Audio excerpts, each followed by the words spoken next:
गरीब की दोस्ती। एक गांव की धूलभरी पगडंडी पर श्याम नंगे पांव चल रहा था। उसके कपड़े फटे हुए थे और पैरों में चप्पल तक नहीं थी। तेज धूप उसकी त्वचा को जला रही थी, मगर उसके चेहरे पर संतोष था। वह जीवन की राहों पर भटकता हुआ काम की तलाश में निकला था। अचानक एक धूल उड़ाती हुई शानदार कार सामने से आती दिखाई दी। कार की शीशे की खिड़की नीचे होती है और विक्रम का चेहरा दिखाई देता है। विक्रम, एक अमीर व्यापारी का बेटा, श्याम को देखकर मुस्कुराता है। अरे श्याम, इतनी तेज धूप में नंगे पांव कहाँ भटक रहे हो? श्याम मित्र को देखकर खुश हो जाता है। बस जिंदगी की राहों पर घूम रहा हूँ। विक्रम उसकी बात पर हंसता है। वाह, बड़ी बड़ी बातें। सच बताओ, काम मिला? नहीं विक्रम, अभी भी मेहनत करके पेट भरने की तलाश में ही हूँ। विक्रम कुछ पल सोचता है, फिर एक प्रस्ताव रखता है। सुनो श्याम, मेरे पिताजी को एक वफादार नौकर की जरूरत है। तुम हमारे घर आ जाओ, तुम्हें अच्छे पैसे मिलेंगे, तकलीफ नहीं उठानी पड़ेगी। श्याम विक्रम की आंखों में देखता है और मुस्कुरा देता है। विक्रम, अगर दोस्ती में मालिक और नौकर का रिश्ता आ गया तो फिर हमारी सच्ची दोस्ती कहाँ बच पाएगी? क्या तुम समझोगे? विक्रम को यह बात अजीब लगती है, लेकिन वह चुप रहता है और दोनों गांव की ओर चल पड़ते हैं। अगली सुबह विक्रम अपने विशाल घर के आंगन में बैठा था। तभी उसके पिता सेठ धनराज अचानक वहां आकर खड़े हो गए। उनके चेहरे पर गुस्सा साफ झलक रहा था, आंखें कठोर थीं। विक्रम, कल तुझे फिर उस गरीब श्याम के साथ देखा था। क्या तू फिर से उस कंगाल के साथ उलझ रहा है? समय तुझे? विक्रम साहस जुटाकर बोला, पर पिताजी, वह मेरा सच्चा दोस्त है। सेठ धनराज जोर से हंसे। सच्चा दोस्त? अमीर और गरीब में दोस्ती नहीं होती।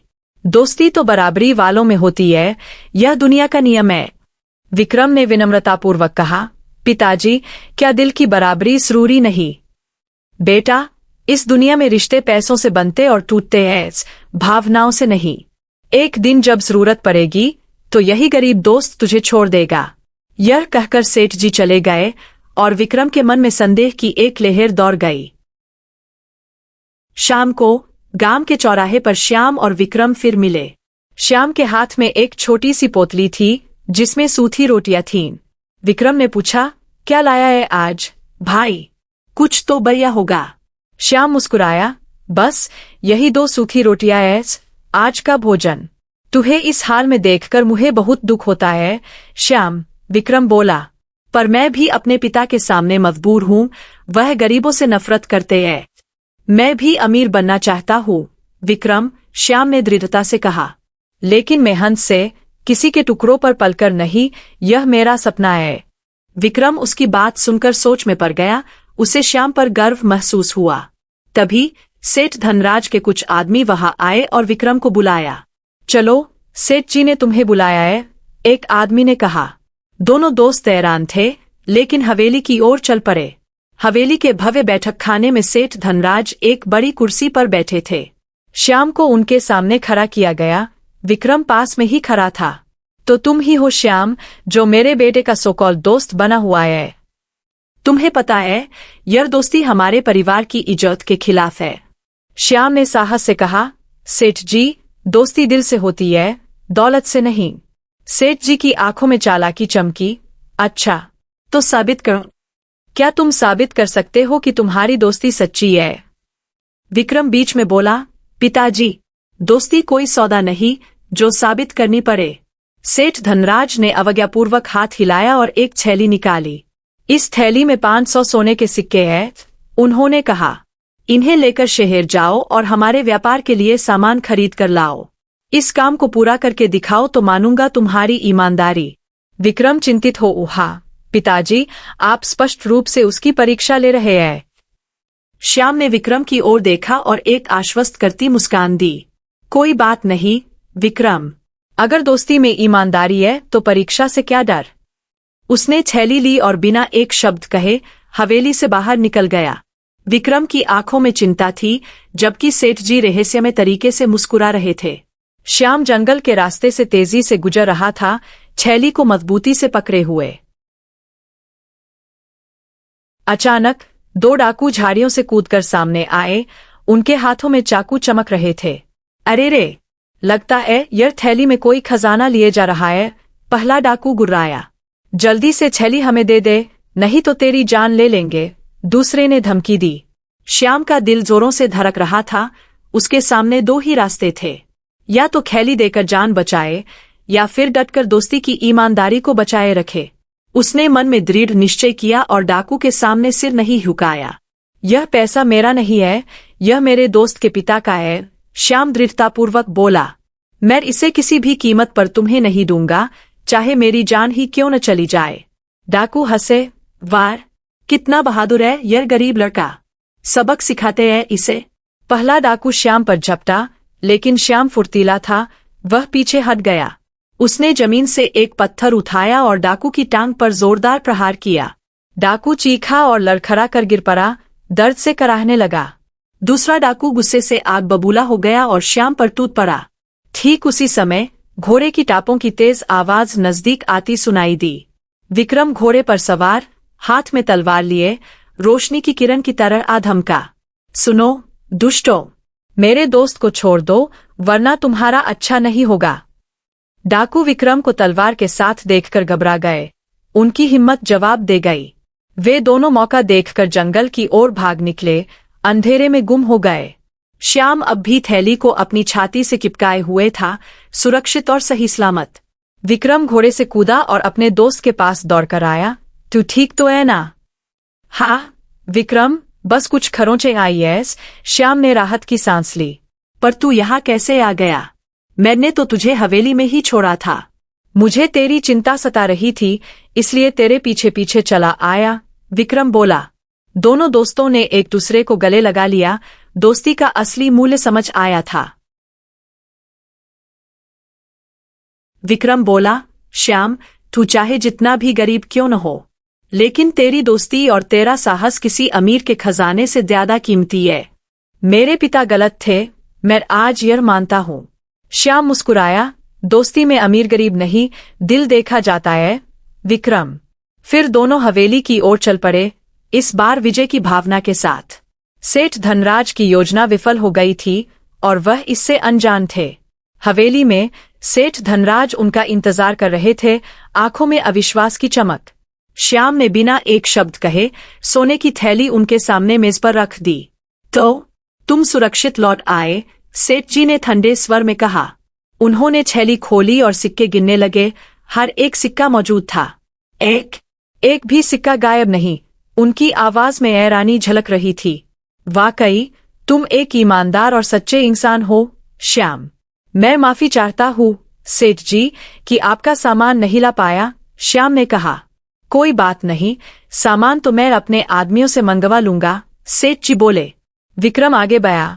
पिताजी, अब तो आप मान गए ना कि दोस्ती दिल से होती है। सेठ धनराज ने गहरी सांस ली। ठीक है श्याम, तुमने ईमानदारी साबित कर दी, लेकिन दोस्ती में सिर्फ ईमानदारी ही काफी नहीं, भरोसा और बलिदान भी चाहिए। तुम हमारे परिवार का हिस्सा बन गए हो, मेरे व्यापार में मेरी मदद करो। श्याम ने विनम्रतापूर्वक अपना सिर हिलाया।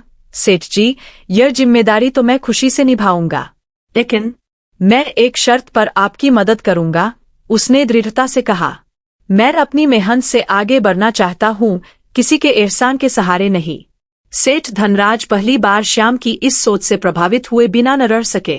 बहुत अच्छा, अगर मेहनत से ही बढ़ना चाहते हो तो मैं तुम्हें एक दुकान दूंगा, लेकिन आगे का रास्ता तुम्हें खुद ही बनाना होगा, मैं सिर्फ शुरुआत करूंगा। गांव के चौराहे पर श्याम की एक छोटी सी साफ सुथरी दुकान खुल गई। दुकान में अनाज और रोजमर्रा की जरूरत का सामान सजा हुआ था। श्याम दुकान में बैठा ग्राहकों को सामान बांट रहा था, मुस्कुराते हुए। तभी विक्रम दुकान में आया, अपने दोस्त को व्यापारी बना देखकर गदगद हो रहा था।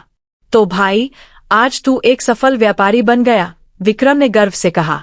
हाँ विक्रम, और यह सब तेरे जैसे सच्चे दोस्त की वजह से संभव हुआ है। लेकिन याद रखना, व्यापार में ईमानदारी सबसे जरूरी हथियार है, श्याम ने कहा।